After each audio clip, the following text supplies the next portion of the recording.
पण त्याचा एकच फायदा असतो की तुम्ही ते लेक्चर परत परत बघू शकतात. तर जर तुम्हालाही रेकॉर्डेड लेक्चर्स हवे असतील किंवा डेमो हवा असतील तर तुम्ही माझ्याशी कॉन्टॅक्ट करा. मी तुम्हाला डेमो लेक्चर सेंड करते आणि इफ यू लाईक तर मग तुम्ही जॉईन करू शकतात.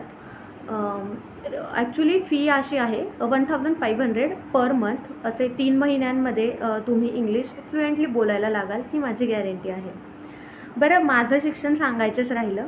मी MBA केलेलं आहे in finance from Pune university. Then I have completed my MCOM from Pune university आणि माझं चार्टर्ड अकाउंटन्सी इंटरसुद्धा झालेलं आहे. करंटली मी इंडिया पोस्टमध्ये पोस्टमास्टर म्हणून काम करत आहे. आणि अजून एक तुमचा प्रश्न असा असतो की मग तुम्ही जॉब करता, मग क्लास का घेतात? तर टीचिंग इज माय हॉबी आणि म्हणूनच मी क्लास घेते. तुम्हाला जर क्लास जॉईन करायचा असेल तर तुम्ही माझ्याशी कॉन्टॅक्ट करू शकता. थँक्यू. धन्यवाद.